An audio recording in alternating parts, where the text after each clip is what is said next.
Assalamualaikum warahmatullahi wabarakatuh. Halo anak-anak, apa kabarnya hari ini? Semoga kalian semua diberikan kesehatan dan kebahagiaan serta semangat dalam melakukan pembelajaran hari ini. Bertemu lagi dengan Bu Iza. Kali ini kita akan mempelajari materi tentang bertukar dan membayar. Pada materi hari ini, kita akan mempelajari tentang bertukar dan membayar. Kita akan memahami materi tentang bertukar, apa itu bertukar dan apa itu membayar, serta contohnya dalam kehidupan sehari-hari. Sebelum melakukan pembelajaran, mari kita semua berdoa dulu. A'udzu billahi minasyaitonir rajim. Bismillahirrahmanirrahim. Alhamdulillahi rabbil alamin. Ar-Rahmanir-Rahim. Maliki yaumiddin. Iyyaka na'budu wa iyyaka nasta'in. Ihdinas siratal mustaqim. Siratal ladzina an'amta 'alaihim ghairil maghdubi 'alaihim waladdallin. Amin. Bismillahirrahmanirrahim. Raditu billahi robba wa bil islami dina wa bi Muhammadin nabiyya wa rasula. Rabbi zidni ilma warzuqni fahma. Amin ya rabbal alamin. Tujuan pembelajaran pada materi kali ini yang pertama adalah peserta didik mampu menjelaskan makna dan pentingnya bertukar dan membayar dalam kehidupan sehari-hari. Yang kedua, peserta didik mampu mempraktikkan kegiatan jual beli sebagai bentuk implementasi pembelajaran bertukar dan membayar. Yang ketiga, peserta didik mampu menganalisis studi kasus bertukar dan membayar. Selanjutnya, mari kita pahami apa itu arti bertukar. Bertukar adalah konsep saling memberi dan menerima. Bertukar merupakan proses di mana dua pihak saling memberikan dan menerima barang tanpa melibatkan uang. Berikut adalah contohnya. Yang pertama, tukar pensil dengan penghapus. Yang kedua, tukar bekal makanan saat istirahat. Dan yang ketiga, tukar mainan saat bermain. Tentu, kalian pasti punya pengalaman tentang contoh-contoh bertukar barang seperti yang Bu Iza sebutkan tadi kan? Kalian juga pernah bertukar pensil dengan penghapus bersama teman. Kalian pasti juga pernah bertukar bekal makanan saat istirahat. Dan kalian juga pasti pernah bertukar mainan saat bermain. Nah, contoh-contoh tersebut di atas adalah contoh bertukar dalam kehidupan sehari-hari.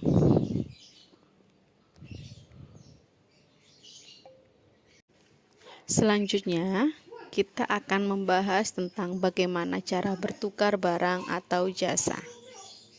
Yang pertama, ketika kita saling membutuhkan.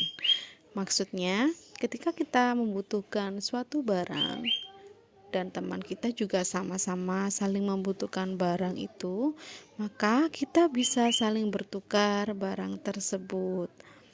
Yang kedua, suka sama suka.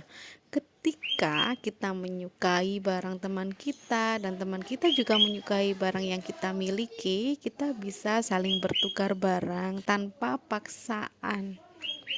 Yang ketiga, nilai yang setara dan seimbang. Ketika kita ingin menukarkan barang, maka kita harus mengetahui nilai barang tersebut apakah setara dan seimbang dengan apa yang akan kita tukarkan. Misalnya, barang itu tidak lebih besar juga dari barang yang kita miliki, tidak lebih mahal dari yang barang kita miliki, sama-sama nilainya seimbang, seperti itu. Yang keempat, barang dan jasa yang layak. Ketika kita ingin menukarkan barang dengan jasa, maka kita harus mengetahui barang yang akan kita tukarkan apakah layak dengan jasa yang akan kita dapatkan. Kemudian yang kelima adalah dilakukan dengan jujur.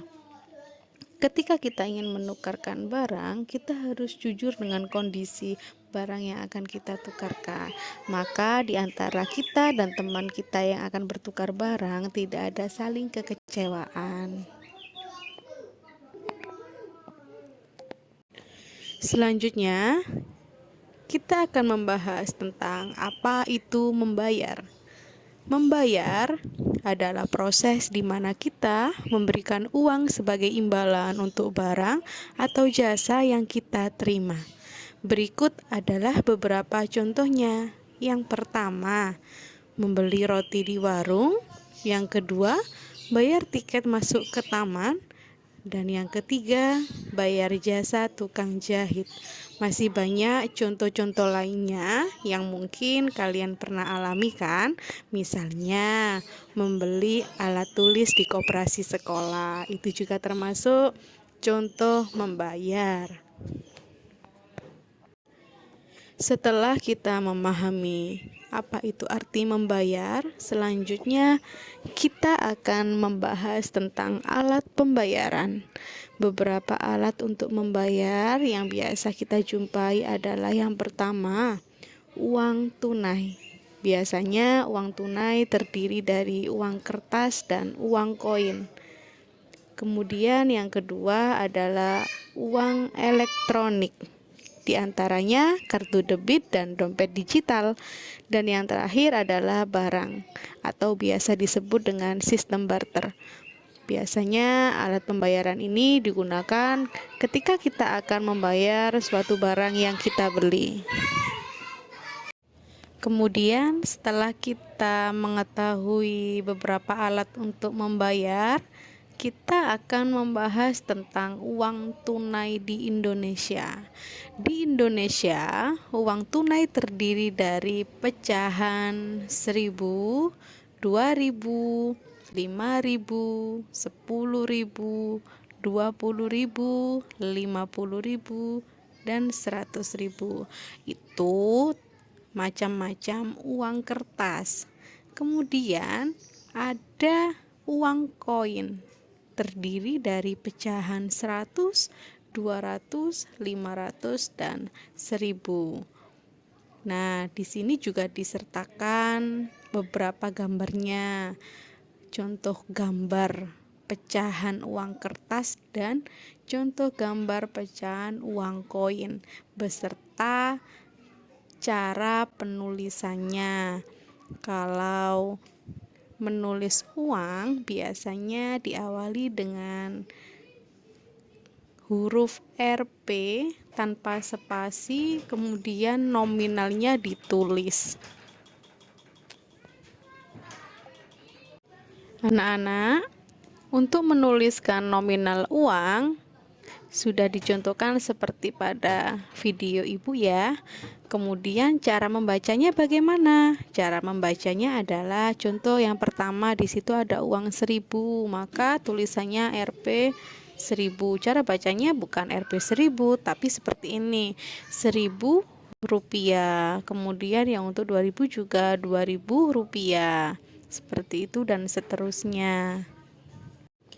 Kemudian kalian pasti pernah berpikir, dari mana uang itu diciptakan, atau siapa yang membuat uang, atau siapa yang mengeluarkan uang.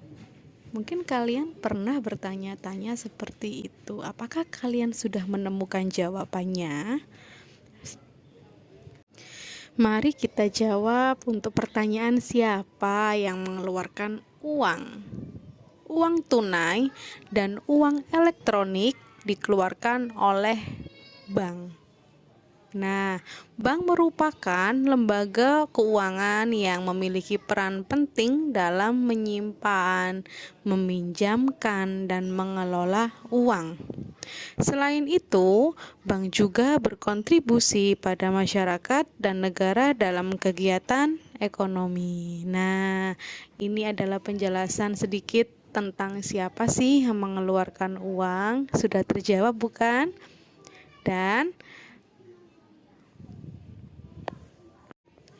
setelah kita mengetahui tentang membayar, alat pembayaran, dan siapa yang mengeluarkan uang, kita sudah berada pada materi akhir tentang ayo menabung.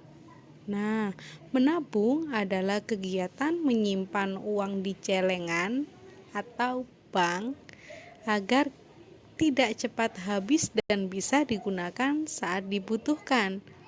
Berikut adalah beberapa tips menabung. Yang pertama, sisihkan uang jajan sedikit setiap hari. Yang kedua, gunakan celengan yang tertutup. Dan yang ketiga, hindari belanja yang tidak penting. Yang terakhir, catat jumlah uang yang ditabung. Kalian pasti pernah menabung. Biasanya kalian menabung di sekolah. Kemudian ada juga yang menabungnya di rumah menggunakan celengan. Ada juga yang menabungnya di bank. Biasanya kalau kalian menabung di bank, maka dibutuhkan pendampingan orang tua kalian.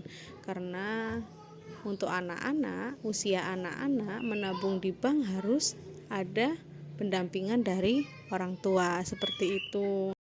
Anak-anak, dari materi yang sudah Bu Iza sampaikan, maka di sini dapat kita simpulkan bahwa pembelajaran bertukar dan membayar di kelas 4 membantu peserta didik memahami kegiatan ekonomi sederhana yang dekat dengan kehidupan sehari-hari.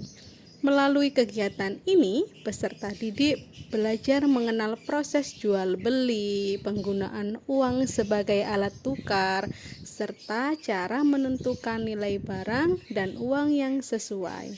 Pembelajaran ini tidak hanya menekankan pemahaman konsep, tetapi juga melatih keterampilan berhitung sederhana, komunikasi, dan kerjasama. Melalui metode bermain peran dan simulasi jual beli, peserta didik menjadi lebih aktif, percaya diri, dan antusias dalam belajar. Selain itu, peserta didik juga dibiasakan untuk bersikap jujur, bertanggung jawab, dan disiplin dalam melakukan transaksi.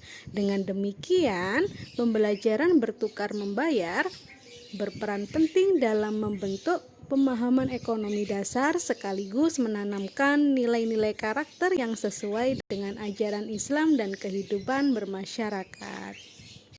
Maka dari itu, mari biasakan menabung sejak dini untuk masa depan yang lebih baik. Oke anak-anak, kita sudah selesai untuk materi bertukar dan membayar.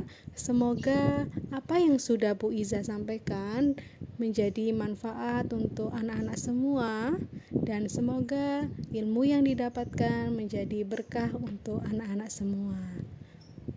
Amin ya robbal alamin. Mari kita akhiri untuk pembelajaran hari ini. Assalamualaikum warahmatullahi wabarakatuh.